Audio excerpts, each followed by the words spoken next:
P24 news Gujarat Surat શહેરના પાંડેસરા વિસ્તારમાંથી degree વગર ડોક્ટર બની લોકોની જિંદગી સાથે ચેડા કરતા કુલ 4 બોગસ તબીબોને ઝડપી પાડતી પાંડેસરા પોલીસ। રેડ દરમિયાન પાંડેસરા વિસ્તારમાં અલગ અલગ દવાખાનામાં રેડ કરી ડિગ્રી વગર ડોક્ટર તરીકે પ્રેક્ટિસ કરતા આરોપી અજય વિજયભાઈ વિશ્વાસ, પરિમલ સુધીરભાઈ સરકાર, પાર્થ કાલીપત દેવનાથ, સિદ્ધાર્થ કાલીપત દેવનાથ નાઓને ઝડપી પાડી તેના ક્લિનિકમાંથી અલગ અલગ પ્રકારની દવાઓ, ઇન્જેક્શન, સિરપ મળી કુલ કિંમત ₹12,994ની મત્તાનો મુદ્દામાલ કબજે કરેલ છે।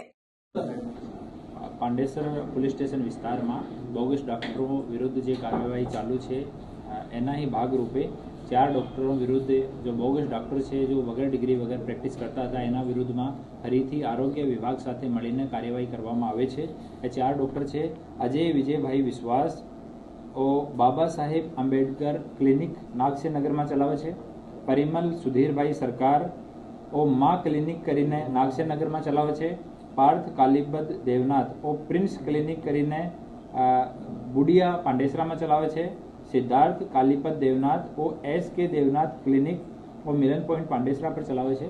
ચારો ડોક્ટરો પાસે 12,994 રૂપિયા જેટલી દવાઓ પણ મળી છે। આરોગ્ય વિભાગની ટીમને સાથે રાખીને એક FIR પાંડેસરા પોલીસ સ્ટેશનમાં દર્જ કરવામાં આવી છે। આમાંથી 2 ડોક્ટર છે પાર્થ કાલીપત દેવનાથ અને સિદ્ધાર્થ કાલીપત દેવનાથ। આનો જૂનો ઇતિહાસ પણ છે। એક પહેલા પાંડેસરા પોલીસ સ્ટેશનમાં જ એક રસેશ ગુજરાતી કરીને આરોપી હતો જો બોગસ ડિગ્રી બાંટતો હતો।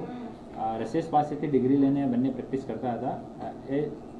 એ ગુનામાં બી એ બંને આરોપી છે અને આ બંને ઉપર બીજો ગુના દાખલ થયો છે અને ફર્ધર આગળની ઇન્વેસ્ટિગેશન અને કાર્યવાહી ચાલુ છે। આવા અવનવા સમાચાર જોવા માટે જોતા રહો P24 ન્યૂઝ ગુજરાત।